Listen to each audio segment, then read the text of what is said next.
Some chemical conversion is the two-stage process, as I explained the wood burning. So firstly, wood component is degraded to form the gas, liquid tar, and solid char. We call this process is primary pyrolysis.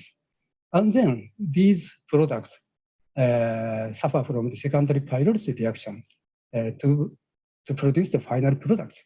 For example, charcoal, bio-oil, gas, and chemicals. So this intermediate primary pyrolysis products, reactivity of these intermediates are quite important for these some chemical conversion processes. So this is the example of the cellulose pyrolysis. So this is a thermogrametric analysis of cellulose. So cellulose is heating, so around 350 weight suddenly decreased, and then the residue amount is stabilized. So primary pyrolysis occur in this temperature range, around 350.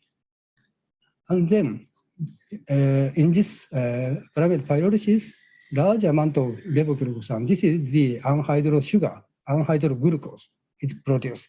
So please remember, this is the primary pyrolysis product from cellulose. This is a lignin, thermogrametric analysis of lignin. Lignin is similarly to produce large weight loss occur similarly around 350, but they are slightly the wider temperature region because of the heterogeneous structure. And in this temperature range, coniferal alcohol, this is produced. So this is the actually the biosynthesis, the monomers utilized for biosynthesis of lignin. So that means the back reaction takes place at high temperature.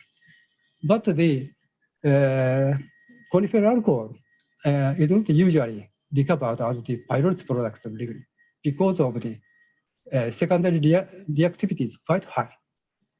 Okay, and for lignin, unlike the cellulose, at high temperature, still weight is decreased. That means the lignin-derived char is unstable compared to the cellulose.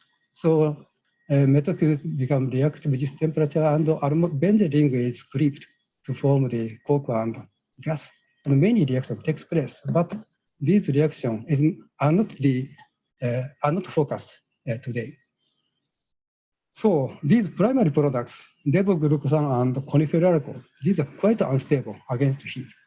This is a quite important, gave a quite important suggestion for us. For example, these products may be degraded in recovering system.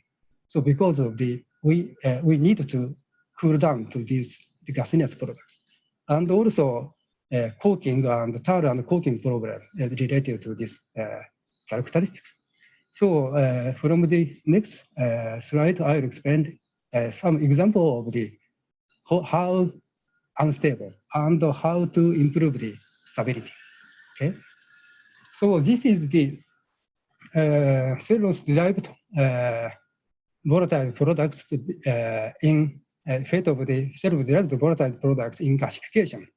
So so here at the bottom, cellulose is placed, and this reactor is placed in the furnace, this temperature profile. The bottom cellulose is heated at 800, and around here is the less than 100. So that means the cellulose is pyrolyzed to produce the volatile product, and in the gas phase, gasification reaction takes place, and unreacted intermediates condense into the liquid phase around here. But the interesting point, what is interesting is after tar extraction, these materials cannot be completely extracted, removed. These are the coking, carbonized materials produced. That means, that's why I like that. So cellulose-derived volatile products become reactive by cooling. But actually, this is not merely by merely cooling. By cooling, the phase is changed from gas to liquid. This is the big difference. Okay. And to check the which intermediate products cause the coking by cooling. So we studied these components. Each component is put on at the bottom of the ample reactor, and that amount is the enough amount that can be completely volatile in the ample.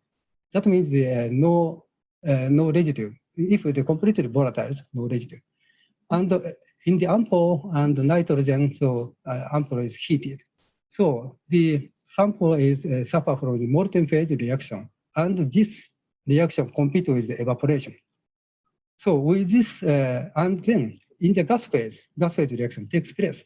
If the coking reaction takes place, even in the gas phase, glass is covered by the coke.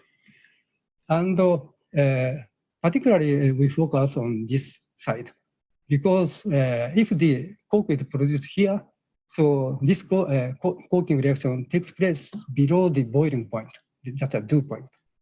So this is the result. So the Frank type compound produced the gas phase coking. But here, so almost no gas phase coking. That means that is explained by the very small amount of the yield for production of these. But so these components produced the liquid phase coking. And here, so the boiling point is plotted here. So levoglucosan and 5-HMF is very much to the coking place. That means but the 5-HMF, the production yield is quite low. That means the levoglucosan caused the coking. So these results indicate the levoglucosan initially produced and in the gas phase gasified, but after condensation to the liquid phase, suddenly become reactive to combat char.